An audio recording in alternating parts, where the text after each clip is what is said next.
Hello, my name is Siena and today we are going to be discussing my project, and I have chosen the topic of Greek women's fashion.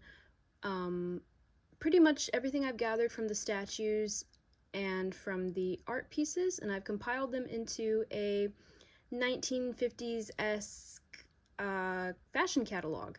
So the front page is pretty much a go about the Popular Life magazine. That actually in the corner is how you spell life in Greek, and it's pronounced Zo or Zoe. There's two ways you can say it. I just chose this one because it felt right. So our first page is the iconic chitin, or ionic chitin, my bad. But again, it is actually very iconic. Most sculptures and paintings, the women are usually depicted in something like this. It was mostly worn by everyone, but depending on your class, it was made by different fabrics. So for lower class, it was made of wool, flax, or leather. For upper class, it was silks, linen, and fine muslin. But then again, depending on the time period, it could have kind of been made out of anything because silks and fine muslin didn't come into play until after Alexander the Great. Anyway, so it was standard. You usually would, start off with a large rectangle made from fabrics accurate to one's class. And instead of pinning the tops, you would sew them. And you would cinch the waist with a braided rope or fabric belts around the center for the garment.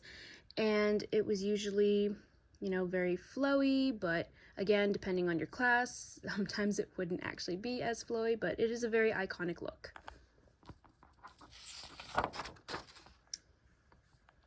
So the next page is the peplos, which was actually worn by more lower class women.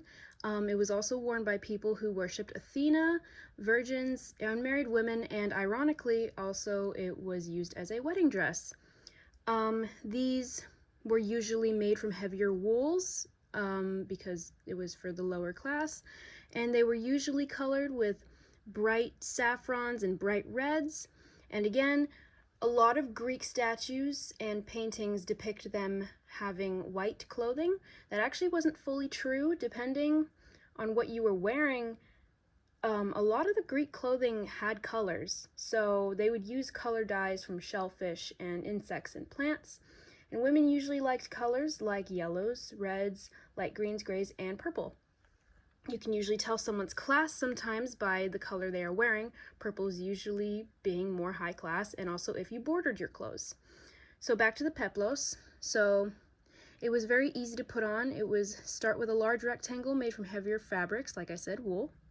Fold over along the upper edge, so the overfold called the apoptygama. I can't pronounce that, but bear with me. It would reach the waist, fold around the body, and secure with girdles, pins, and buttons. And this one is a bit different than the chitin because you don't sew it, you pin it. And then you cinch the waist, again, like the chitin, with braided ropes or fabrics. And yeah. So again, going back to the iconic chitin, there was another certain kind of chitin that was actually very, very similar to the peplos. And I didn't really include it because it pretty much was a peplos. It's just, it was called a different name. I guess they just wanted to be special. But yeah, that is what I've compiled from my research, and thank you very much.